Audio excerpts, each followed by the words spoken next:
We're being recorded as well. So the talk will be about, I'm just going to give some background. Oh, yes, please. We want to see the nice pictures. So I'm Dr. Carol Palmer. I'm the director of the Institute. Our speaker, whom I'll introduce shortly, you'll talk for about 40 minutes? I hope so. You hope so.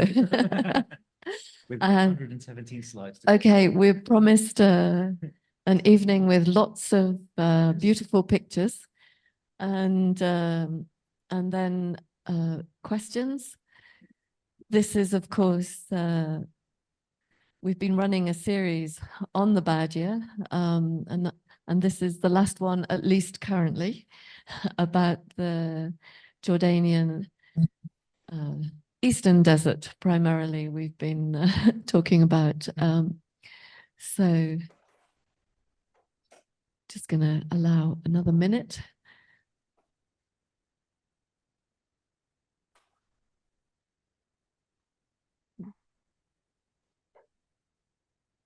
Oh.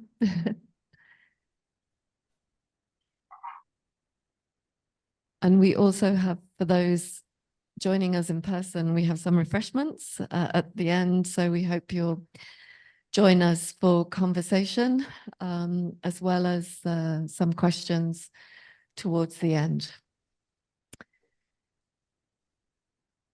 Okay, I'm going to do the introduction and then hand over to Bashar Tabbah, who I know is known to many people here and online, I think as well. A very familiar and welcome face and personality at this institute, and also very active among many communities in Amman, I would say. So Bashar Tabbah is an English Levantine photographer based in Amman, Jordan, who focuses on cultural and religious heritage, particularly in the Islamic and Mediterranean worlds. With over 300 documented sites globally and 350 in Jordan, Bashar regards himself as a historical photographer and explorer. So for over a decade, he's explored Jordan with his camera, documenting many sites and producing some beautiful publications, I should say. This has led, his interest in photography starting in Jordan has led to an ever-expanding list of photography projects, as well as book publications, exhibitions, and even further exploration. And the Badia has played a significant role in these explorations, from documenting its structures and landscapes to its multitude of inscriptions. The region constantly has offered new topics to photograph. In this talk, Bashar will be walking us through some of his favorite images and locations from the past decade of exploring the Badia via land and air. Thank you very much. Thank you. So I think maybe I should start this off by saying I made a huge mistake when I agreed to do a talk about the Badia, because I did think it was going to be about the East. And then when I opened up a map, let's just switch over, I realized it was much, much, much bigger than I originally thought. So a little bit of a fact for those who don't know, the Badia constitutes about 80% of Jordan. And we can hear people in the back, somebody's talking. So yeah, the Badia constitutes about 80% of Jordan, and it's known, it's got multiple names. It's got either the Syrian desert or Jordan's Eastern Desert. And I've been exploring it for over a decade now. And what I thought I would do for this talk, after realizing that it didn't just constitute the East, is that I picked a number of sites, about 25 sites from the top, as you can see on the map on the left. So you've got the Northern Badia, the Middle Badia and the Southern Badia. And I've picked sites from each one. Some of them are known, some of them aren't. And the ones that are known, I've tried to pick some pictures that people haven't seen before, or like in a way, like possibly like some of my night shoots from these sites as well. And basically, this is just a show and tell for everyone. Like, you know, I'm going to be walking through. So what I'm going to start with is I'm going to start with the northern Badia. And we'll start with Qasr Burqu, which is a beautiful site. And it's probably one of the farthest sites that one can go to in Jordan. It's all the way in the east, and it constitutes a lake that is, it's an ancient lake that has been used for thousands of years, but also had been modified a few millennia ago, and sort of became more of a man-made lake. And next to it was a Roman fort that was constructed in the 1st century AD, but then, as with most structures in Jordan, transformed into a monastery. This is like a reoccurring theme that many people will see. I visited this site a couple of times. I even spent the night there once, and it was one of the most magical places because it is a place that's really far away. It's about 3 hours drive to get out there. A note on the wildlife: the lake has been there for so long that migratory birds use the lake as a rest spot, and a lot of people who like to photograph birds do come out here to see them. Here's a shot of one of the night shoots that I did out there once. It was one of the side stories that I like to tell people is, as I was standing, you can barely see the lake at the bottom of the picture, but as I was standing there in the middle of the night, I shone my light across the lake, and all I could see were eyes of the animals staring at me, trying to figure out what the hell I was doing in the middle of the night taking pictures. Here's a shot that we took last year, I think it was, with the aerial archaeology project. This is a project that I've been doing for the past 7 years with Firas here and Bob, Robert Bewley. I'm sure he's online somewhere here listening to me. One of the really interesting things is that we can, as you can see, you know, being on the ground and seeing the sites, these sites in the desert from the ground and seeing it from above are two completely different worlds. You know, you could be standing amongst all kinds of ruins and not even notice it unless you're flying above and you start seeing them. So when I started flying and going out into the Badia via helicopter, I was reintroduced to this world, you know. And like sometimes I'll be like, I've driven past that kite 100 times and never really noticed it. Another site, another what do you call it? Sorry, another view of the central structure there. And here's a top-down view. Hold on, let's try to close this. I hope it's not being recorded so people can see more. And like something you can notice is when like from the ground, you don't really see these circular structures that are like littered all over the place. And you know, some of them are ancient, some of them are more modern. One of the things that I like to show people is, oh, sorry. Here's an example. Like, if you can see, I'll move my mouse so maybe the people at home can see. There's the lake over there, and with the structure, and right beside it is a massive prehistoric kite. Now, I moved the mouse so people at home can see as well. But you can see, like, there's the structure back there, and of course we've got this big prehistoric kite. For those who don't know what kites are, they are ancient hunting traps that you know, prehistoric people used to gather gazelles into the central trap and like slaughter them for food and things like this. As far as we know, the oldest ones are about 11,000 years old, but they range all the way to like, you know, 2,000 years ago. People were still building them and making them. One of the things you'll notice in this picture is that you'll see a lot of lines in the desert, crisscrossing through the desert. I will definitely stick with that. And one of the recent things that I noticed, this is an ortho photograph of the same location where I took my camera and focused it down 90 degrees. So you're looking top down straight at it. And what I realized was these are the paths of herds over centuries. They would push the rocks to the side, and the little hubs is where they would take breaks or like be fed, which is another thing that you would never notice if you were like, you know, on the ground. Moving on, after, you know, Burqu is on the eastern edge of the Harrah, which is Jordan's big black basalt desert. And one thing I like to tell people is, you know, if everyone keeps on saying Wadi Rum is Mars, then the northern desert is the moon.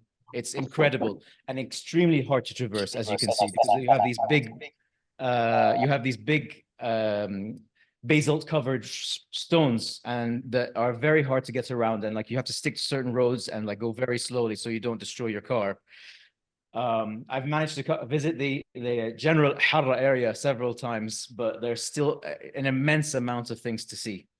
You know, the other thing I like to call the Harrah is I call it Jordan's library or graffiti wall, because due to its incredible amounts of graffiti located everywhere.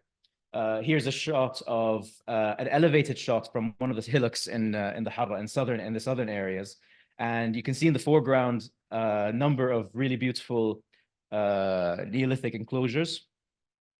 And in some of the mountains in the back, you can actually see some like either Bronze Age or Iron Age. I'm sure some of the doctors will correct me on this. Fortifications. This was I added this shot because I wanted to show people, like, you know, even if you are on the ground, if you do get a higher elevated position, you will be able to see some of these things. Of course, one of the things I should note is when you go visit these areas, there's loads of lithics, small shards, Neolithics, and like in some areas you can find pottery as well, which is really fun to find. Another shot just to give you a general sense of the landscape up there, with our camp in the back. Here's an example of the inscription. So like I said, like the graffiti of the desert or the library of the desert, there are thousands, some suspect about 150,000 inscriptions, possibly more. And they're not just inscriptions, but also petroglyphs, like so depictions of animals. Here on the right, you can see lovely pictures of camels surrounded by Thamudic inscriptions, which I refer to as Proto-Arabic. And this is one of the sites in the southern Harrah. And one of the magical things about being there is when you stand there, one of the doctors was saying to me, the inscriptions multiply. And I was like, what do you mean? He's like, just stand and watch. And you stand there for about 10 minutes and, you know, you notice one and then two and then 12 and then 100. And you're just surrounded by these inscriptions everywhere.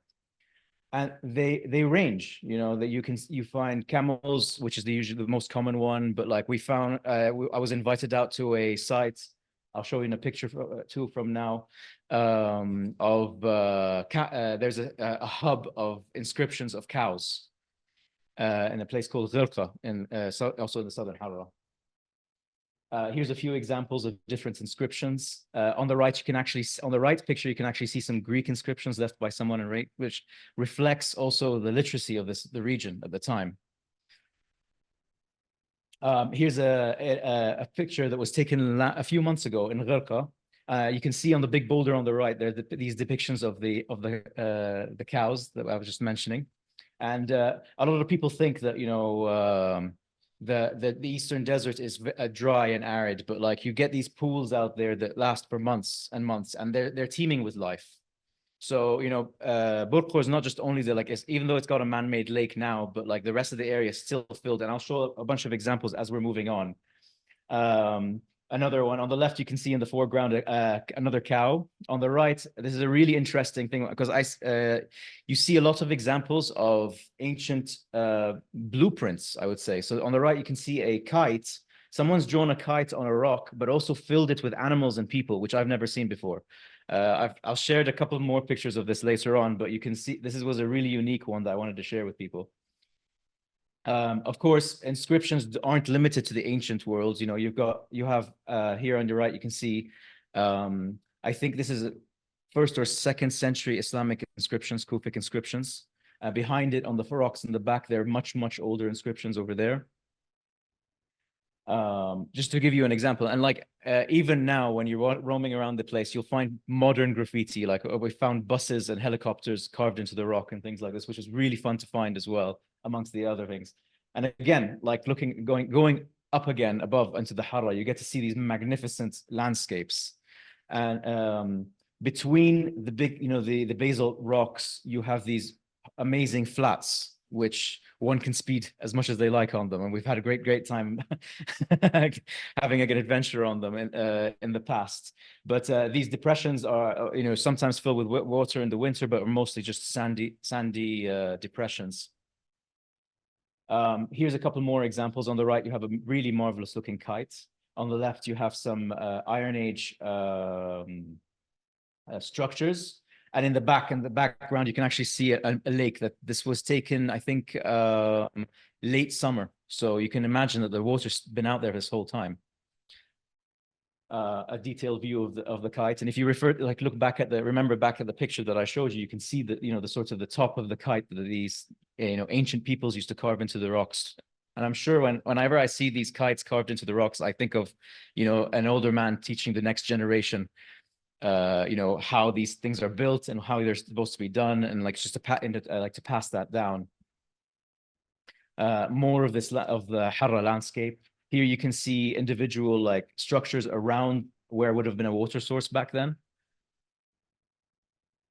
Here, this is south of Al-Harrah, so we're moving away from a lot of the basalts, but you've still got concentrations. This is an area called Jebel Al Oh, I can't even pronounce that name. I forgot now. But this is south of the Harrah area. And on the left image, you can see a pendant tomb. On the right, just some of these cairns and mesas. And on the right, you can see some more Neolithic structures around the base of the mountain. Moving east again, there's an area that's been excavated quite well. And it's called the Wisad Pools. I was very lucky to go visit it a few years ago and spent 2 days documenting the site just for fun and exploring it. And it was just an incredible thing to do. And moving from this sort of experience, I should talk about photography in the desert as well. I mean, Jordan has beautiful weather, and the trick always is to be there at the right time. What I like to prefer. I like to do like a thing called golden hour, which is the hour or two prior to sunset, where you get these beautiful hues of yellow.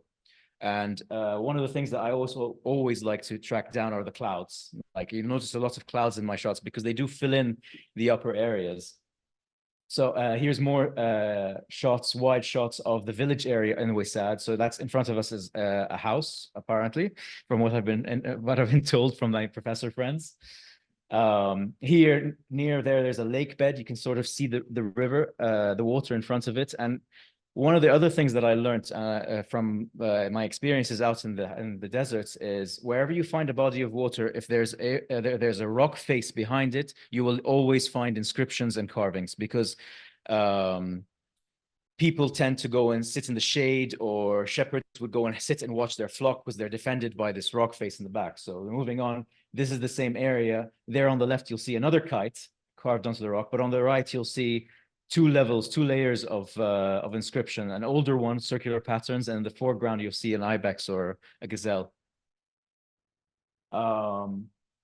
So here we're going back to South Wisad. I wanted to put this picture in just to focus down on, to show people how, the landscape, the flats, and also the water that stands out there. After that, there's a very famous small castle called Qasr al-Khayyim.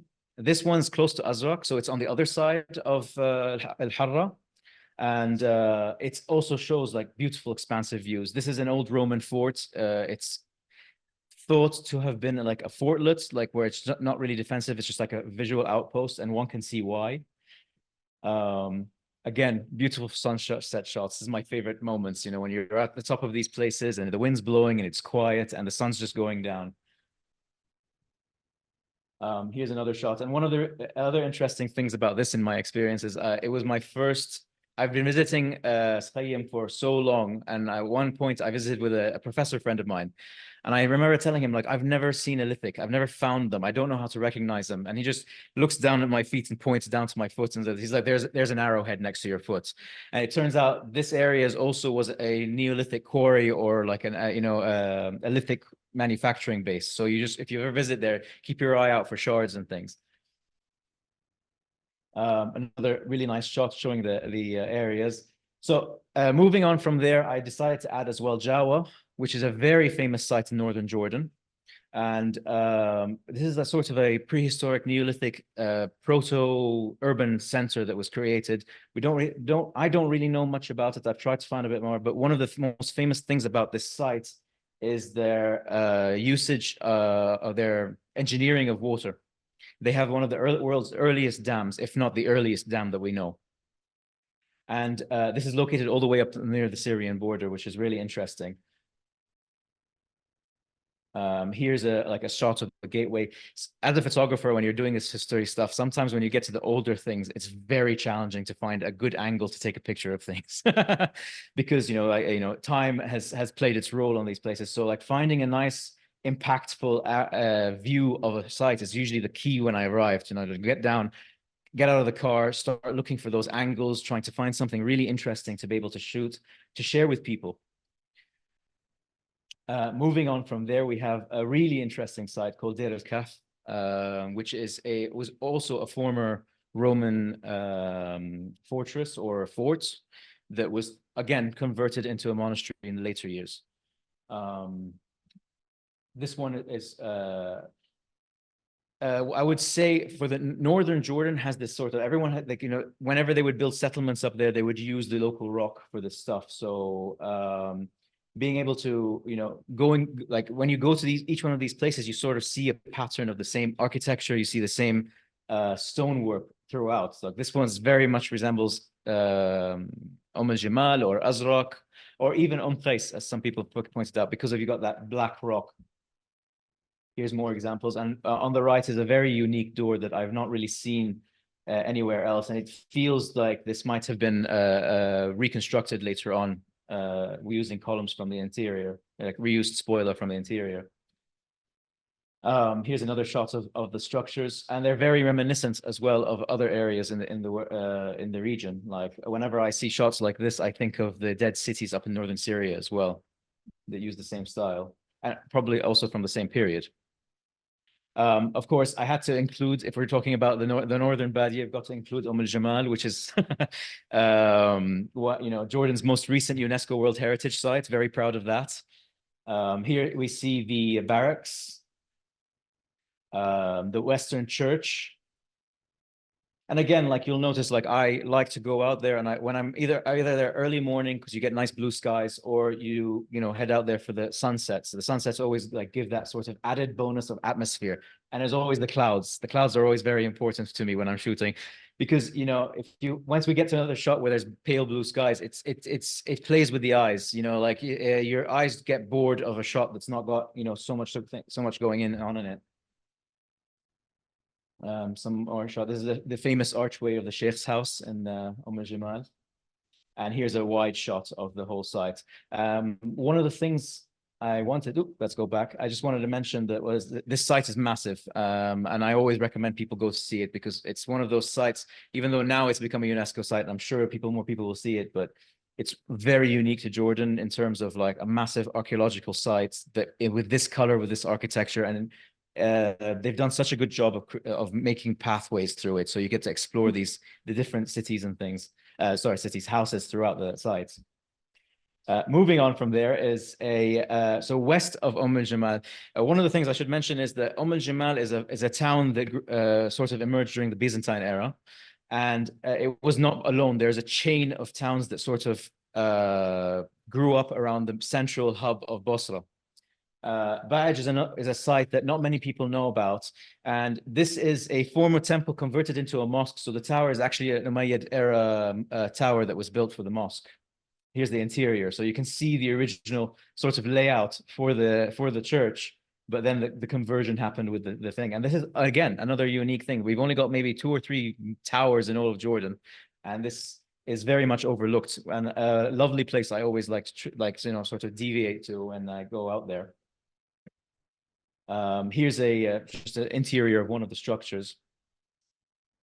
And I added this photograph to show everyone, like this is also a section of the VNT up in the north as well that would have headed up to Bosra.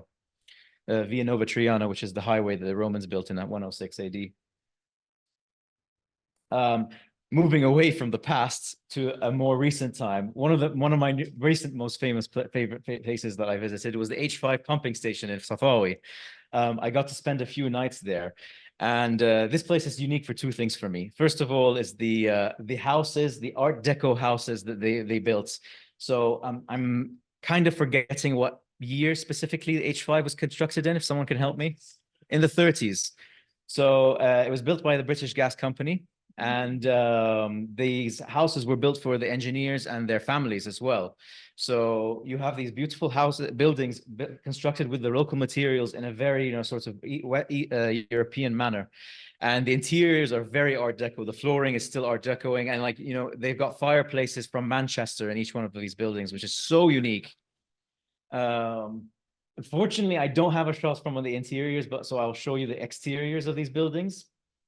Here's one of like converted. So recently the area has sort of been like zoned off as possibly a place for development later on, and like as a heritage site, because it is really unique. And the other really unique thing about it is it features Jordan's first cinema. And if you can imagine. So this is the cinema building. The cinema is all the way at the end, and I can show you an actual interior from there. So this is the emptied out cinema that was from the 30s, so that they used to play movies. And it used to have, if you look on the right, so it had an interior structure for winter, and it had an exterior. So the holes on the left, on the right picture above, actually face outside, so they could watch the movies outside. And till this day, like if you can notice on the floor, I've like zoomed in on some of the pictures, you can actually see the film still scattered all over the floor. And I just, it was one of those things that like, that really had an impact on me, considering like, cinema wasn't, founded in a major city. It was actually in a in a Western, what do you call it, pumping station in the middle of the desert. Here's an aerial view, and again, like you can see the differences from above and below flying over. This is one of the Arab Legion forts, which are quite unique and dotted throughout the landscape. I think I might show you a couple more, especially when we reach Bayer. What's unique about it is its two shooting towers are facing each other in a sort of diamond shape. Here's an aerial shot of, one of the other things about this, the area, not only do we have the pipeline, but we also have multiple attempts of transporting gas and oil from Iraq to the coast. So here we've got the Trans-Arabian pipeline that was built in the 60s. Many people think it's much, much older, but that's a small pumping station. You can actually see the original road. And I'll show you more versions of this from the air. On the right, you can see the actual road. So, and the Trans-Arabian pipeline was actually built by the precursors to Aramco, Saudi Aramco. So yeah, on the right, you'll see the highway, the road. In the center, you can actually see the road on the right. And the flooded bit in the middle that you can see is actually where the original pipeline was, but the locals have now scrapped, like dug up the pipeline to use for scrap. So now it's just this trench that lines the road. On the left is another feature that you see a lot in the Badia Desert, which are open air mosques. If you can see the small rectangular in the center there, that's an open air mosque where worshippers would clear out the area, create an outline of a mosque and use it to pray. And some of them are ancient in this region. Here's an example of the TAP line from the ground. One of the funny stories is when I first discovered it, of course, I think it's clear by now that I'm not really a historian. I just love it. And I learn as I go along. But so the first time I ever discovered this, my mind was blown. I was like, this is a Roman road. This is incredible. This is fantastic. And I showed the picture to Dr. David Kennedy, and he was like, Bashar, that's a road from the 60s. Like it's quite new. Another really interesting thing of the northern are these markers, and like so there used to be the old mail route from Baghdad to the coast to Palestine. This is one of the earlier markers that the pilots would use as they were flying overhead to follow as they were going. And the earlier route, I'm told, was marked with letters. This one is supposed to be F. I can't really see it. I see two letters, but I can't really tell. But then you have like the second one with the more modern one that came afterwards, which is numbered. And you can actually very clearly see these. They're integral parts of the actual region. And the airmail route and the gas pipeline and all these things actually affected the topography of the urban development of the region. Like the highways built I'm told at the same time, or in design, like they've had it in their minds when they were doing it, when they were designing this. So, you have your airmail routes, you have your gas pipeline, you have your highway that comes from Baghdad. Now, moving on to the middle area of the desert.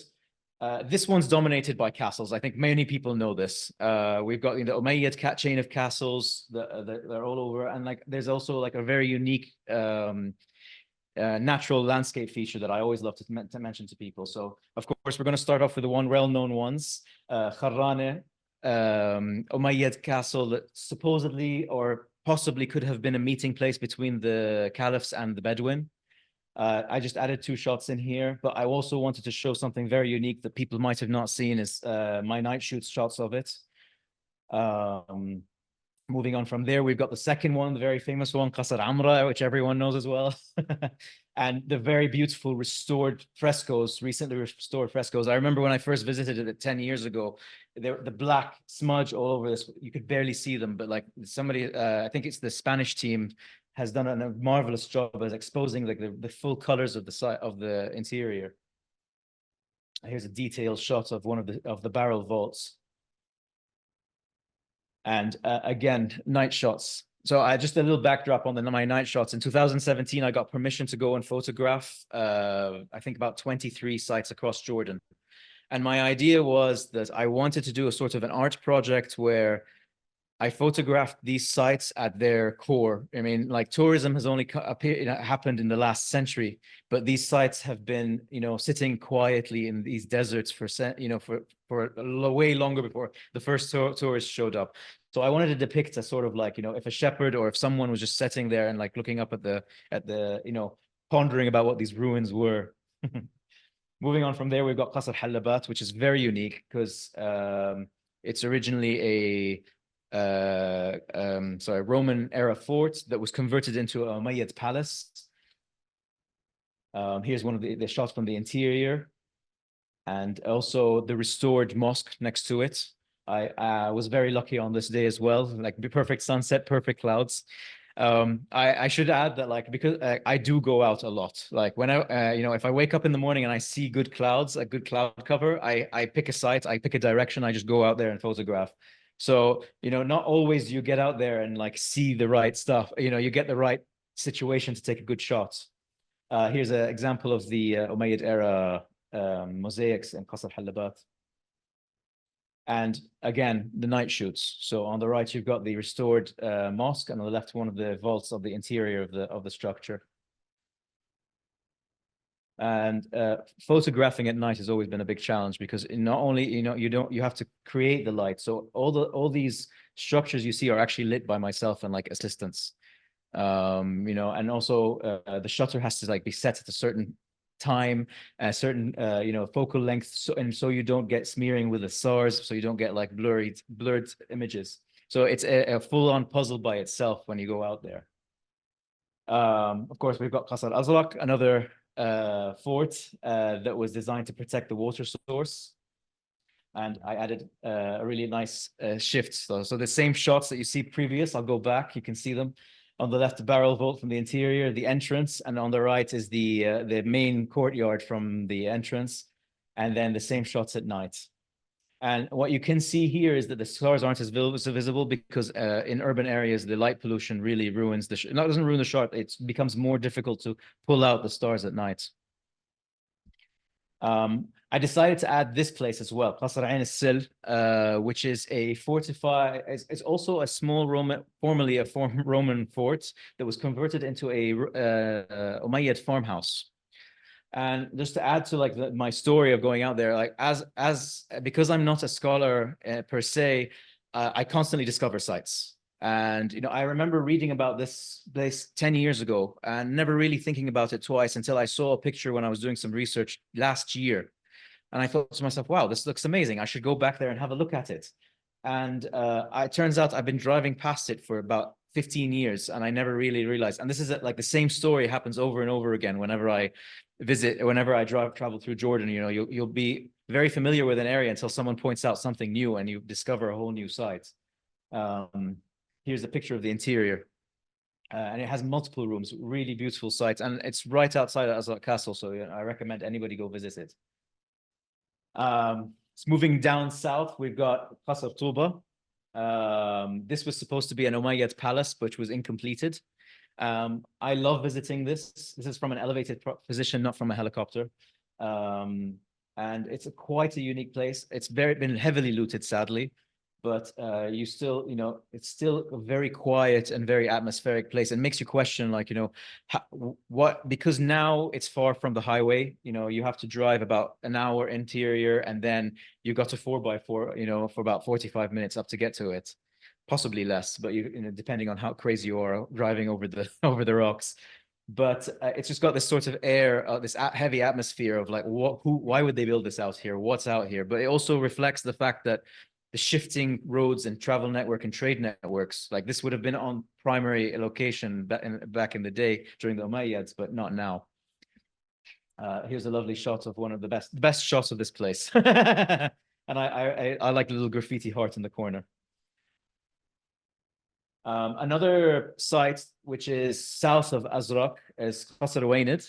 Again, a Roman site that was it was a small fort that was built to protect a water source nearby. Unfortunately, it is extremely heavily looted now. Here you can see an aerial shot from it when we flew over it, and you can see all the looter pits in the center of it. And this is going back to like seeing things on the ground and seeing them from the air. Like, from the air, you can actually see how the walls of the structure have collapsed over time. And, but from the ground, it's very difficult to like sort of imagine that situation. This is one of my favorite places in all of Jordan. At least one of my favorite camping spots. This is known as Wadi al-Dhahik, this new site. This is not actually a cultural site, it's a natural site. And it's recently been added to RSCN's protected areas. And it's incredible because it's this valley that's sort of a depression that reveals chalk cliffs going all the way around. And one of my favorite facts that I like to tell people, yet I have yet to find one, but there is a layer of Jurassic era sediments in this thing where you can find shark teeth from the Jurassic period. But it's just an absolutely unique space and atmosphere, and very alien. Some people have referred to it as the White Desert for obvious reasons, and it's absolutely incredible. This white chalk, and the other thing is you find like crystal quartz, which could also be calcium deposits, but they're like glass. There's like, you find areas just completely covered in this glass material as well. A very nice place to visit and wander. Here's a shot of it from the air. And you can see how the sort of the depression. So basically, I like to imagine that the Badia has got this, this hidden underneath all of it, but probably just this area. Another shot from the air.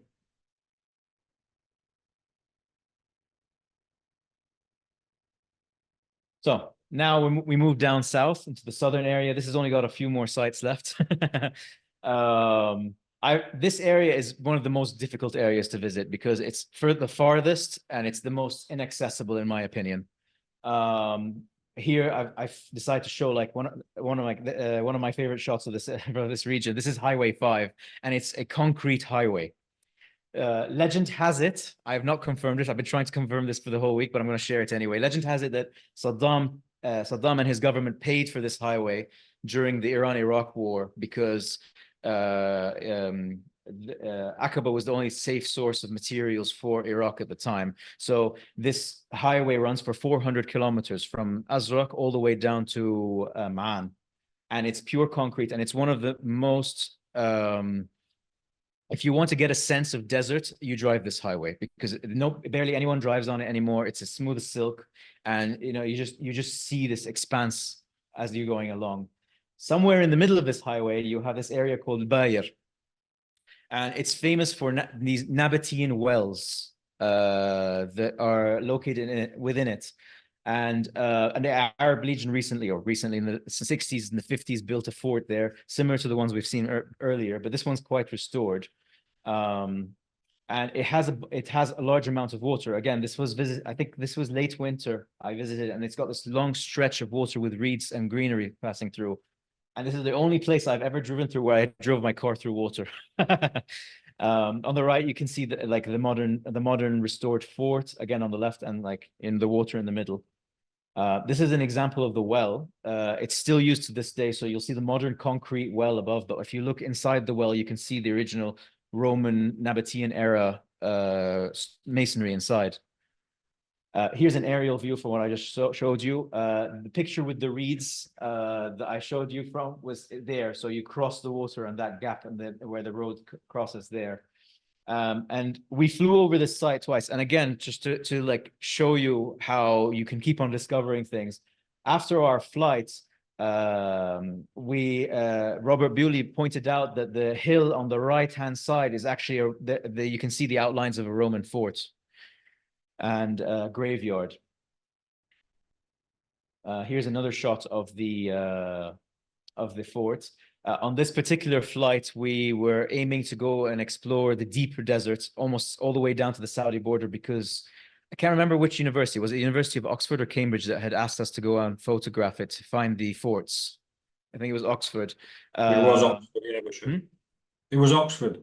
I was Oxford. A disembodied voice of Bob. What do you call it? We were asked to go and photograph these temporary Roman forts that we'd possibly be out there. So we flew about half an hour over one of the most arid terrains I've ever seen. It was just incredible. And we found these two forts out there, which for me is one of the most special moments, because now I get to be a part of the archaeology rather than just photographing it for a change. We've spoken multiple times about going out there and seeing it from the ground, and hopefully I'll get some shots. But I expect once we get down there, I won't be able to find. It'll be near impossible to actually see these from the ground. Moving on from there, we've got Ma'an in the southern area. I added a picture of the recent restored train station in the back. You can actually see it back there. These are the buildings, the old Ottoman railway. One of my favorite parts of Ma'an is it was a battle site between the Arab Legion forces in World War I and the Ottomans. And it still has World War I trenches located outside the train station. You can actually see them on the hill in the middle of the picture. I'll just switch over to more pictures. To more side. Here you can see from the ground. It's kind of hard to photograph, but you can imagine these sort of trenches. On the left is the most easiest one. That's like an Ottoman trench of German design. The Germans used to design their trenches at right angles. And when you're exploring this area, you find shells, you find bullet casings, you find bullets, you find all kinds of like tins from the soldiers from their eating, and it's just all out there on this site. Further south, we have Mudawwara, and this is like the last fort before the border. Again, we've got like the sort of Ottoman converted Hajj fort that was used by the Arab Legion later on. Sadly, the left-hand side of the fort was destroyed from looters, but it is still very like an evocative like landscape, like detailed shots of the thing, and you can still see the paint. Like it was, I think it was used up until about the 60s or 70s. One of the nearby things that I loved once we left the thing, like this is the Mudawwara train station that has been taken up by the local Bedouins, and it's actually used as a home now. From the air, here is more detail. So on the right, you can see more details of the trenches that are in the Mudawwara area. So that's more of the Ottoman trenches that you can see. In the center is a really nice shot that I like of the railway. This section here on the center and the left are the phosphate branch that was built in the 60s or reconstructed in the 60s, 70s to transport phosphates from the mines down to Aqaba. So this meanders through Mudawwara and into Wadi Rum. So the next few shots, I just wanted to convey the landscape in the southern Badia region. Here's an example of Neolithic, like a sort of a hill in the southern regions, but in the center of it, you've got a sort of we suspect Ottoman garrison or watch section, but surrounding our Neolithic enclosures around the base. Here's another shot from Mudawwara down south. Again, water, it's still out there. Even though this is the desert, we do have it. The dry season's only a few months during the year. Another one. This is the next to last shot. Beautiful shots. In the background, you can sort of see the Wadi Rum mountains as well. And I end this talk with one of the biggest sandstorms I've ever seen when I was out there. This one's massive. You can actually see the giant electrical lines in the background to give you a sense of scale of how large it was. And that's my talk. I'd just like to add that, you know, anybody watching this, any scholars, I love to give out pictures. I love to share. So if anybody ever needs pictures of sites, if I don't have, I usually go out there and photograph and share with them. And thank you for listening.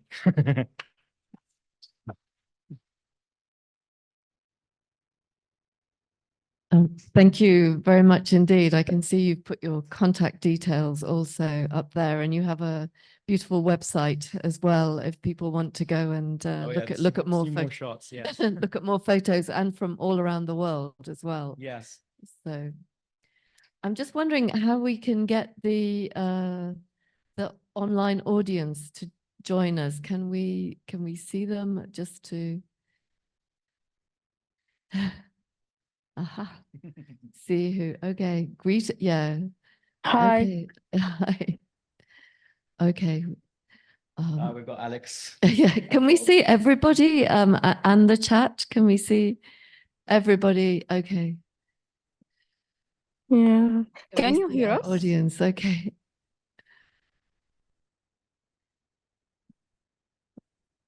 Can you hear us, guys? All right. Great. Great. So we've yeah, some names, some very familiar names and some new names, at least to me as well. So thank you very much for joining us. So can I invite the audience online and in the room to, yes, stunning lecture, to ask questions. Okay. So have we got, okay, but so. Oh, we've got a question in the back. Right, let's start. Okay. Yeah.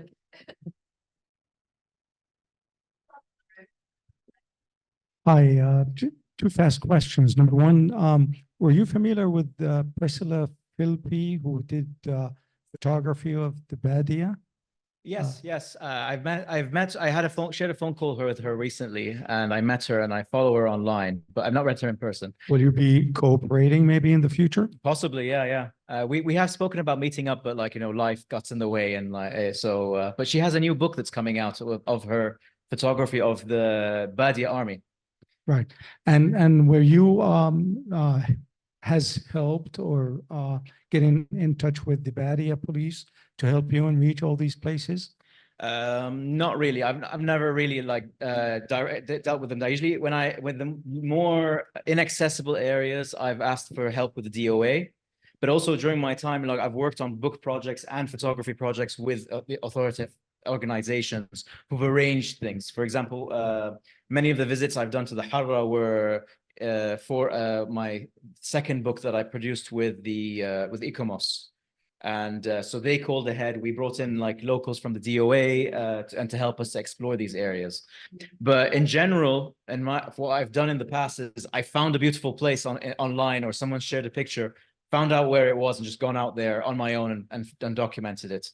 But for example, with the night stuff, that needed clearance, and like, you know, I had to like go and call. But they were very helpful back then when I went to them. Okay, Dr. Robert Bewley, you have a question. Never heard of him. That's a bit posh, Carol. Thank you. Bashar, thank you so much for taking us to the moon, both in a helicopter and in a car. And as I'm sitting in Cumbria watching the clouds, I think of you every day, wishing that you were here to take photographs of clouds. But as aerial archaeologists, we love it without clouds. In fact, I've got two questions. One's a simple one, which is, at Kazaburku, does the reservoir, the lake, ever dry up? And then the second question is getting my own back, because people always ask me this question, which is, you've obviously seen a massive amount of archaeology in Jordan on the ground and from the air. How big a problem is the looting of archaeological sites in Jordan? All right. Question one, super easy. It does, as far as I know, it does not dry up all year long. It's there all the time, and like even with the locals pumping water out for their own irrigation, it still remains in its size there. Question two is very complex question. Looting in Jordan, sadly, is an epidemic. It's rampant. what I do is like, well, I'll give you like small anecdotes here and there. More recently, one of the sites that I showed you, Uwainid, I was camping in Wadi Dahek in the White Desert, and on the way back, I said, well, let me pass by Uwainid because it's on the road. I showed up, and from 5 years ago when I went to photograph it last till now, it was potholed. It looked like somebody who was using it as target practice for artillery, just holes everywhere. And as I was wandering around, a van pulls up with 7 or 8 men and a guy guiding them. And they come up. We all, Jordanians are extremely friendly, so we all say hello to each other, and we're like, "Oh yes, yeah, we're a group of treasure hunters from the other side of the country, and this is our local guide." And the guide's trying to flex, and he says to me, do you know what this is? And I was like, what? Tell me, please. He says, this is a Jewish city from the old days. And I hear this and I completely lose my mind, and I start arguing with this guy to the point where I start shouting at him, have you ever written a book? Have you ever gone to these sites? And it's rampant to the point where it's become tourism. Many of these sites I've shown you today, Tuba, for example, because it's out of the way. One of the 2 stories about that. The first time I ever went out there, you've seen this massive empty landscape. We were visiting the site, and in the distance, we just seen this guy in a Grace van, which Hyundai. How the hell he got into the desert out there, I have no idea. And he was just digging, and all you could see is this dust cloud behind him. And about half an hour later, he saw us and came down to see us, and was like, "Do you guys know where there's gold? I heard there's gold in this area and I've come to look for it." The second part of Tuba is one of the inner chambers. The Department of Antiquities plays a game with looters there. They'll find a massive hole in the inner chamber, several meters deep. They'll come in, they'll fill it up, and then it'll disappear, and they'll come back 2 months later and there'll be another hole, to the point that someone had graffitied on the wall like a swear word, there's no gold here, so-and-so's. It's bad, and it's fueled by black market trade. I've seen it constantly throughout my life.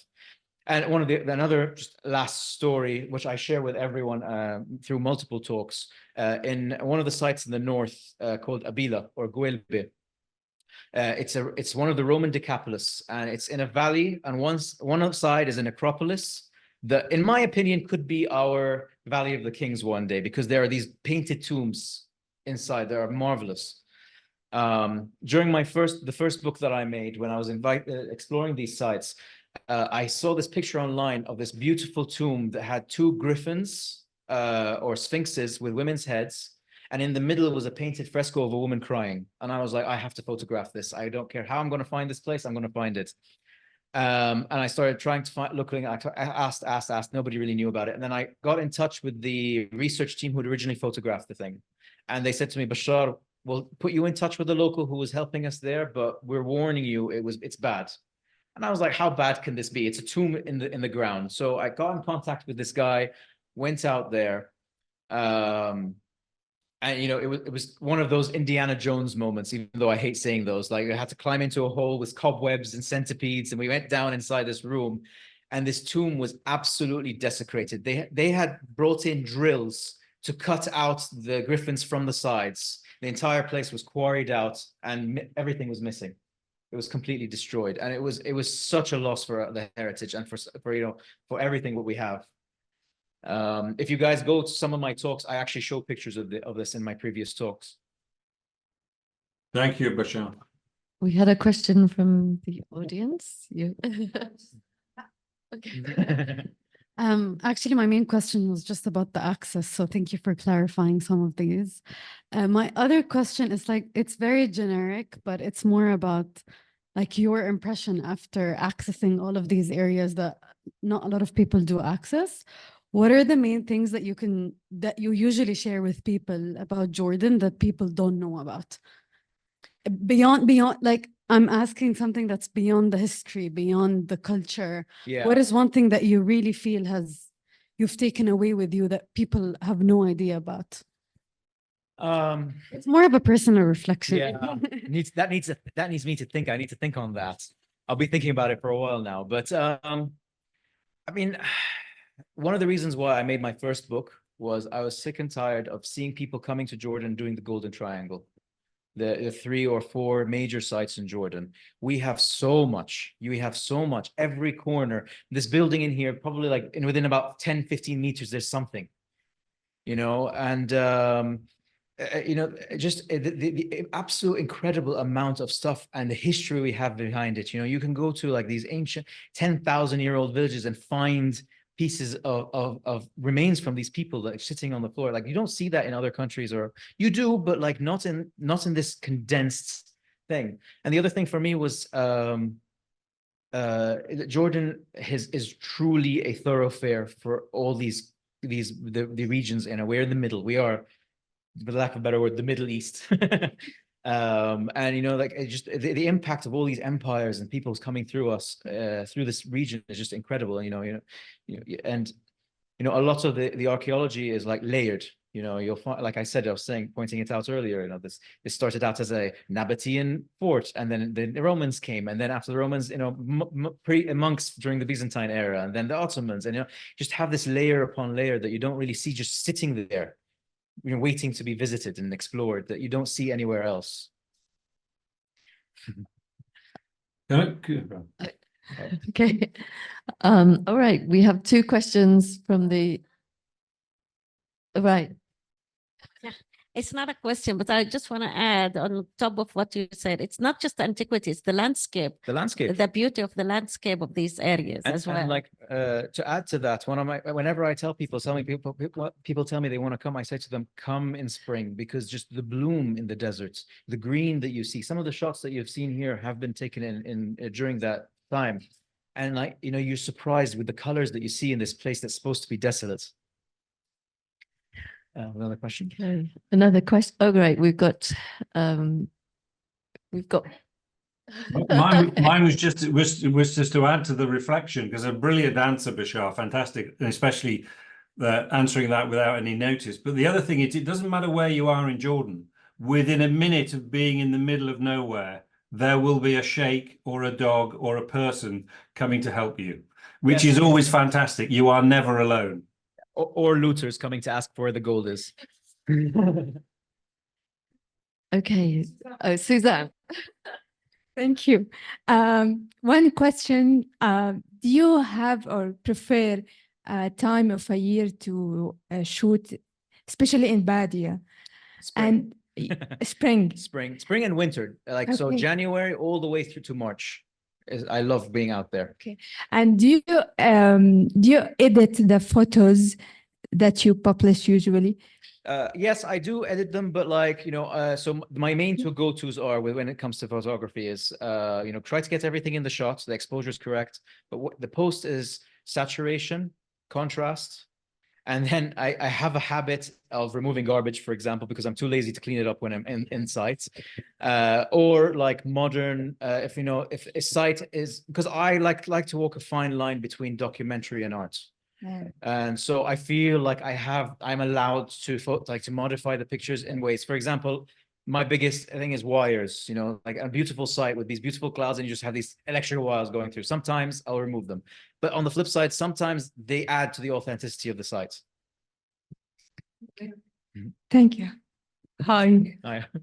I have a question regarding of the safety things. Yeah. You know that places is far away from population, and it's a remote area.